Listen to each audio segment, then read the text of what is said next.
অল্প বয়সী মেয়েকে আমাদের যৌনপল্লীর দুটি ছেলে জানোয়ারের মতো ছিঁড়ে খাচ্ছে।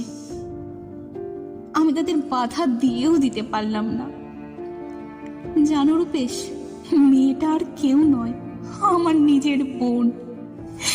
সেও আমার মতো কোনো এক শয়তানের পাল্লায় পড়ে। কিছু গল্প, কিছু বাস্তব, কিছু প্রেম, কিছু বন্ধুত্ব, এই সব নিয়ে সেজে উঠুক গল্প হলেও সত্যি। শুনতে থাকো গল্প হলেও সত্যি। নমস্কার, কেমন আছেন সবাই? Welcome back to my channel. আপনারা শুনছেন গল্প হলেও সত্যি এপিসোড নাম্বার 12। আমাদের আজকের গল্প রাতের যৌনপল্লী। গল্প পাঠে আমি অর্ঘ্য, এবং প্রতিটি গল্পের মতো এই গল্পেও আমাকে সাহায্য করছে রিয়া। তার কাছে আমি চিরকৃতজ্ঞ। শুরু হচ্ছে আমাদের আজকের গল্প।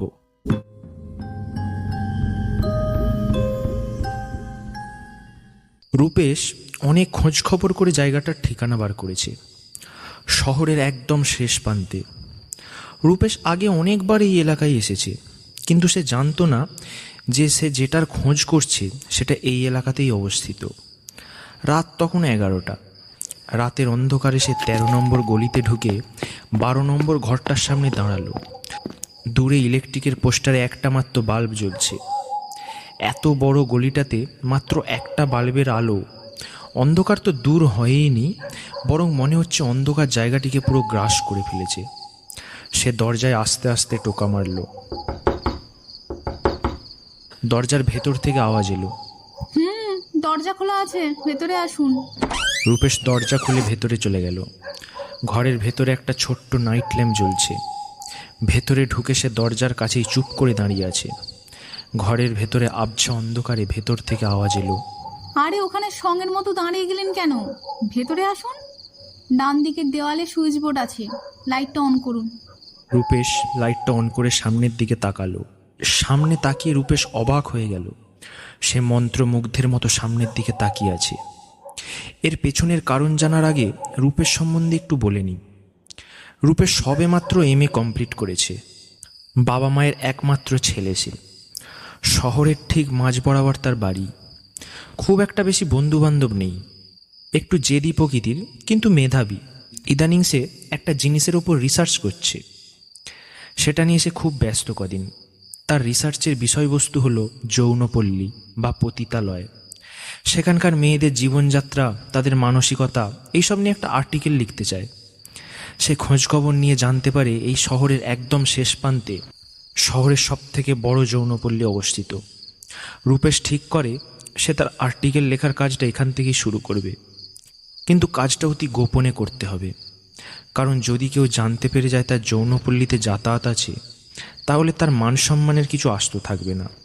তাই ওই দিন রাতে সে চুপি সারে সেই পতিতালয়ে যায়। সেখানে গিয়ে পতিতালয়ের মালিকের সঙ্গে দেখা করে। ওই পতিতালয়ের মালিক 50 বছর বয়সী মহিলা। লোকে তাকে মীরাবাই নামে চেনে। সে মীরাবাইকে বলল, নমস্কার, আমার নাম রূপেশ। আসলে আপনার সঙ্গে আমার একটু দরকার ছিল।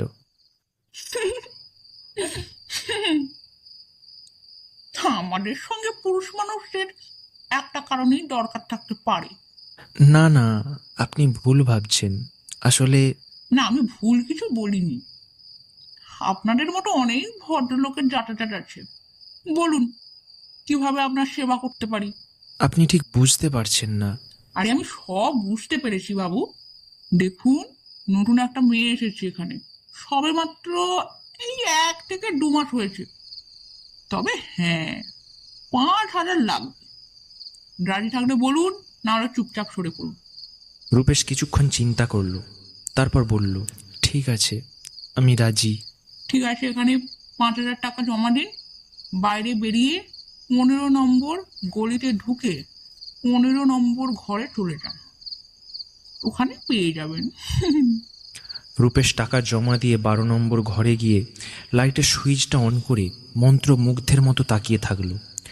সে দেখল একটা 22 কি 23 বছরের যুবতী মেয়ে, অপরূপ সুন্দরী, ধবধবে ফর্সা, সেজে গুজে একটা শাড়ি পরে বিছানায় বসে আছে। রূপেশ একভাবে তার দিকে তাকিয়ে আছে। আসলে তার কোনো ধারণাই ছিল না যে একজন পতিতা এত সুন্দরী হতে পারে। একজন পতিতা সম্পর্কে তার ধারণা সম্পূর্ণ অন্যরকম ছিল, কিন্তু সামনে যা দেখছে তার সঙ্গে সেই সব ভাবনা চিন্তার কোনো মিল নেই। মেয়েটির গলার আওয়াজে তার হুঁশ ফিরল। যা সালা, এ তো দেখি স্ট্যাচু হয়ে গেল। আরে মশাই, অমন হাঁ করে কি দেখছেন? আগে মেয়ে দেখেনি নাকি? রূপেশ মেয়েটির কথা শুনে লজ্জিতভাবে চোখ নামিয়ে নিল। এ তো দেখছি লজ্জা পেয়ে গেল। বলছি, একটু পরে যখন বিবস্ত্র হবেন তখন এই লজ্জাটা থাকবে তো? না মানে আসলে কি অত মানে মানে করছেন? একটু ঝেড়ে বলুন তো। দেখুন, অত নাটক আমার পছন্দ নয়। যে কাজের জন্য এসেছেন তাড়াতাড়ি করুন, তারপর কেটে পড়ুন। কাজ মানে কোন কাজের কথা বলছেন আপনি? যা সালা, এর তো দেখি প্রচুর নাটক। দেখুন, মাথা গরম করাবেন না। নিহাত আপনি আমার কাস্টমার, তাই এখনো চুপ আছি। এখনো ভালোই ভালোই বলছি, কাজ করুন আর কেটে পড়ুন।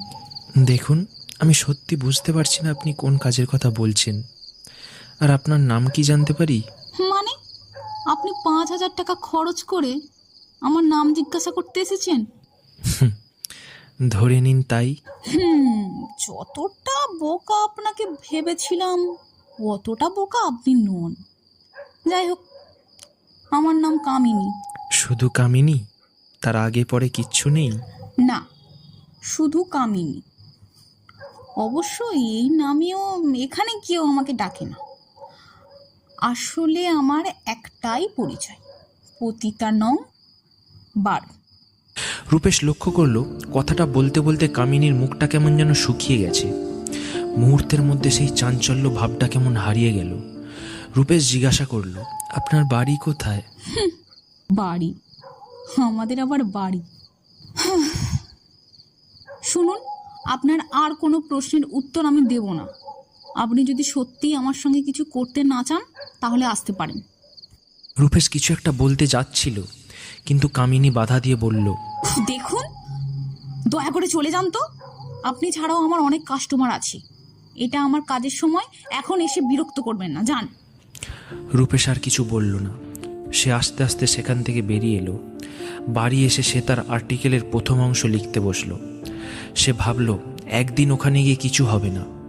তার আর্টিকেল সম্পূর্ণ করতে হলে বেশ কয়েকবার তাকে ওখানে যেতেই হবে। রূপেশ মনস্থির করলো কাল রাতে আবার যাবে। সেই মতো পরের দিন রাত্রে রূপেশ আবার গেল যৌনপল্লীতে। গিয়ে মীরাবাইয়ের সঙ্গে দেখা করলো। কি ব্যাপার বাবু, কামিনী কি এমন জাদু করলো আজকে আবার আসতে হলো তার কাছে? সেটা তো আপনার না জানলেও চলবে, আপনি আপনার কাজ করুন। তা এখন কি আমি কামিনীর ঘরে যেতে পারি? অবশ্যই, টাকা যখন দিয়েছেন আপনি তো যাবেনই, যান। রূপেশ আবার সেই গলিতে ঢুকে পতিতা নম্বর 12 কামিনীর ঘরে গেল। রূপেশ দেখল কামিনী শুয়ে আছে। রূপেশকে দেখে কামিনী বলল, যা সালা, একজন যেতে না যেতে আবার একজন হাজির। দেখুন, আজ অনেক কাস্টমার ছিল, শরীর খুব টায়ার্ড। হ্যাঁ, আপনি ব্যস্ত হবেন না, আপনি রেস্ট করুন। আমি জাস্ট একটু গল্প করতে এলাম আপনার সঙ্গে। আসলে আগের দিন আপনার সঙ্গে কথা বলে ভালো লেগেছে খুব। এই আপনি তো দেখছি মহা পাগল। আমার সঙ্গে শুধু গল্প করার জন্য আপনি এতগুলো টাকা খরচা করে এলেন? সত্যি করে বলুন, আপনার উদ্দেশ্যটা কি? না, তেমন কিছুই না। আসলে আমি যৌনপল্লী ও সেখানকার নারীদের ওপর একটা আর্টিকেল লিখছি, তাই একটু রিসার্চের জন্য এখানে বারবার আসা। ও আচ্ছা আচ্ছা, এবার বুঝলাম আপনার এখানে আসার কারণ। তা বলুন, কি জানতে চান আপনি? আচ্ছা, সারাদিনে কটা কাস্টমার আসে আপনার কাছে? তা কম করে প্রতিদিন 12টা থেকে 13টা। আপনি কাল বললেন না আপনার বাড়ি কোথায়? আরে বললাম তো, আমাদের কোনো বাড়ি হয় না। বাড়ি মানে কি? আমাদের কোনো বাড়িও নেই, আর আমাদের পৃথিবী এই 4টি দেওয়ালের মধ্যেই সীমাবদ্ধ। আমাদের না আছে কোনো স্বপ্ন, না আছে কোনো ইচ্ছা, বাস। আচ্ছা, একটা প্রশ্ন জিজ্ঞাসা করছি, জানি না জিজ্ঞাসা করাটা ঠিক হবে কিনা, তবুও জিজ্ঞাসা করছি। এই কাজের সঙ্গে আপনি কিভাবে জড়িত হলেন? প্রশ্নটা শোনা মাত্রই কামিনীর মুখটা কেমন যেন শুকিয়ে গেল। তার চোখটা ছলছল করছে, যেন অনেক কিছু লুকোতে চাইছে। রূপেশ বলল, আই এম সরি, আমি বুঝতে পারিনি। আপনার যদি প্রশ্নটা খারাপ লাগে আপনাকে উত্তর দিতে হবে না, আমি জোর করছি না আপনাকে। না না, তেমন কোনো ব্যাপার না, আমি সব বলছি। কামিনী বলতে শুরু করলো, আমি খুব সাধারণ ঘরের মেয়ে ছিলাম। আমিও আপনাদের মতো সাধারণভাবে বাঁচতে চেয়েছিলাম। অনেক স্বপ্ন দেখেছিলাম। কয়েকটা মানুষের জন্য আমার জীবনটা নরক হয়ে গেল। আমার ভালো নাম কাবেরী রায়। ছোটবেলায় বাবা মারা যায়। খুবই অভাবের সংসার ছিল আমাদের। আমরা 2 বোন, আমি বড়।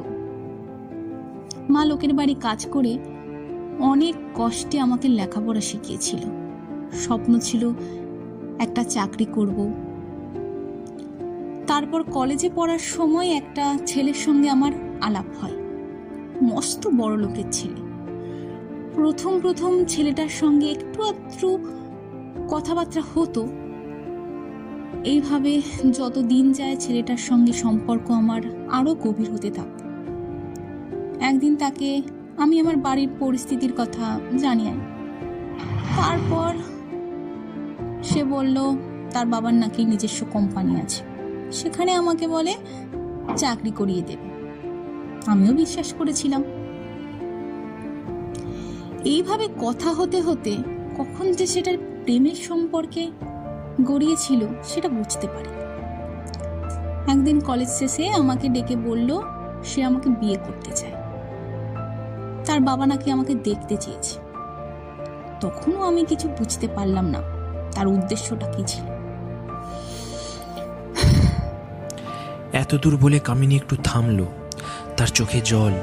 সে আবার বলতে শুরু করলো, একদিন তার সঙ্গে আমি তার বাড়িতে গেলাম।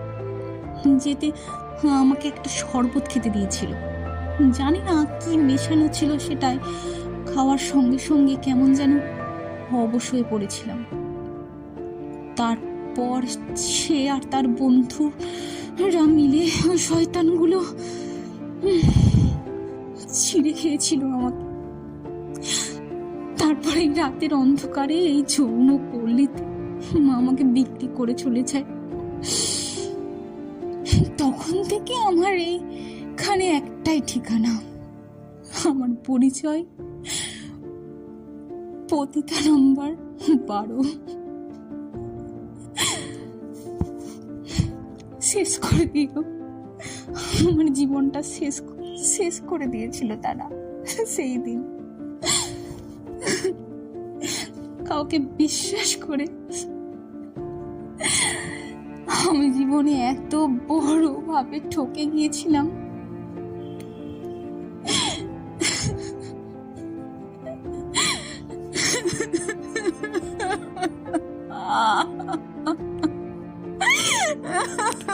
কথাগুলো বলে কান্নায় ভেঙে পড়ল কামিনী।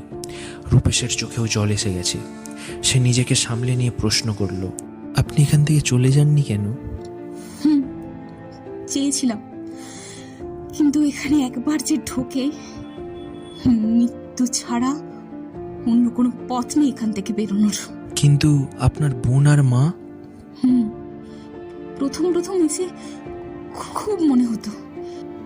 অনেক কষ্ট করে একবার খোঁজ নিই একজনকে দিয়ে। তারপর থেকে প্রতি সপ্তাহে বেনামি চিঠি দিয়ে টাকা পাঠাই ওদের। সব শুনে রূপেশের আর কোনো প্রশ্ন করতে ইচ্ছা হলো না। সে সেদিন মনে একরাশ হতাশা নিয়ে সেখান থেকে চলে আসে। সে বাড়িতে এসে ভাবল, যেভাবেই হোক কামিনীকে সেই নরক থেকে বার করবেই। সে যেভাবেই হোক না কেন।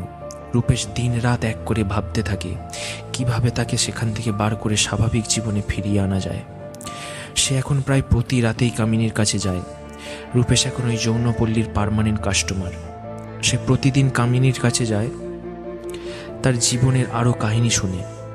রূপেশ কামিনীর মা ও বোনের সঙ্গে যোগাযোগ করার চেষ্টা করে, কিন্তু কামিনীর কথাতেই আর সে যোগাযোগ করে না। সেই চেষ্টা সে ছেড়ে দিয়েছে। কামিনী তাকে মাথার দিব্যি দিয়েছে রূপেশ যেন আর কখনো তার মা আর বোনের সঙ্গে যোগাযোগ না করে। রূপেশ কামিনীর সঙ্গে যত সময় কাটাচ্ছে কামিনীর প্রতি তত দুর্বল হয়ে পড়ছে। প্রতিদিন কামিনীর সঙ্গ পেতে পেতে এটা এখন তার অভ্যাস হয়ে গেছে।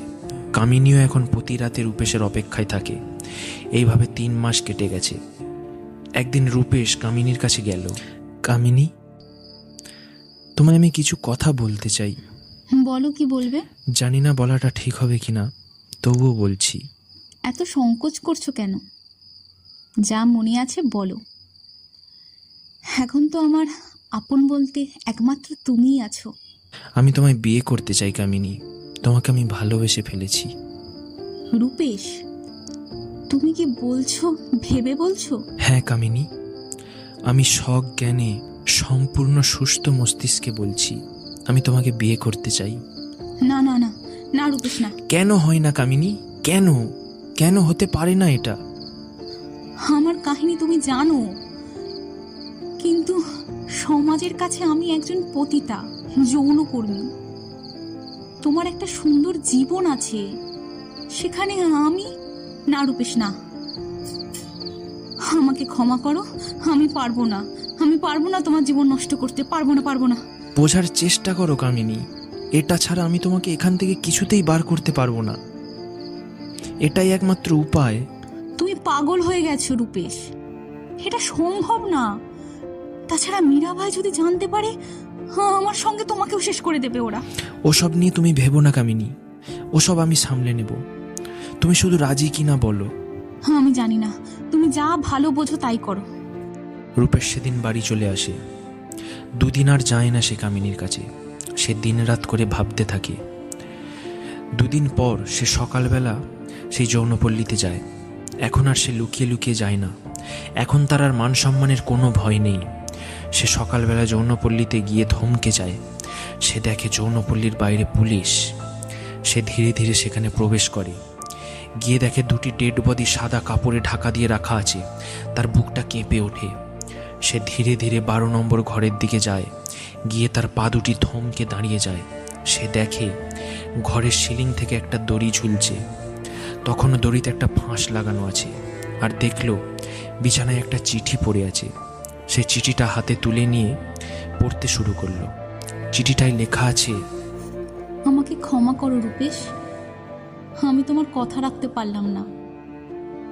তুমি সেদিন চলে যাওয়ার পর অনেক ভেবে মনকে সম্মতি দিয়েছিলাম তোমার সঙ্গে যাবার জন্য। পরের দিন তুমি যখন এলে না, সেই রাতে হঠাৎ পাশের ঘর থেকে চেঁচামেচির আওয়াজ পেলাম। সেখানে নাকি নতুন মেয়ে এসেছে। নতুন মেয়ে আনলে এইরকম উত্তেজনা চেঁচামেচি হয়। ভাবলাম নতুন মেয়ে এসেছে, দেখে আসি। তাই পাশের ঘরে গিয়ে দেখলাম একটা অল্প বয়সী মেয়েকে আমাদের যৌনপল্লীর 2টি ছেলে জানোয়ারের মতো ছিঁড়ে খাচ্ছে। আমি তাদের বাধা দিয়েও দিতে পারলাম না। জানো রূপেশ, মেয়েটা আর কেউ নয়, আমার নিজের বোন। সেও আমার মতো কোনো এক শয়তানের পাল্লায় পড়ে এখানে। এতদিন পর বোনের সঙ্গে দেখা, কিন্তু এই অবস্থায় 2 বোন একসাথে এক জায়গায় মিলিত হব ভাবতেও পারিনি। আমি আমার নিজের ভাগ্যকে মেনে নিয়েছিলাম, কিন্তু বোনের এই দৃশ্য দেখার পর আর সহ্য করতে পারলাম না। তোমাকে পেয়ে নতুন করে স্বপ্ন দেখতে শুরু করেছিলাম, কিন্তু সেই স্বপ্নও ভেঙে গেল। আমরা 2 বোন চললাম। এই সমাজ আমাদের জন্য না। ভালো থেকো রূপেশ। রূপেশের হাত থেকে চিঠিটা পড়ে গেল। আর্টিকেলের পেপারগুলো লণ্ডভণ্ডভাবে মেঝেতে পড়ে গেল। তার চোখে জল। সে পাথরের মতো দাঁড়িয়ে আছে। মাটিতে পড়ে থাকা আর্টিকেলের পেপারগুলোতে শেষের কয়টা লাইন দেখা যাচ্ছে। যৌনপল্লীতে সব পতিতা নিজের ইচ্ছায় আসে না। তাদের পতিতা হওয়ার পেছনে সব থেকে বড় হাত থাকে ভদ্র মুখোশ পরা কয়েকটা জানোয়াররূপী পুরুষের।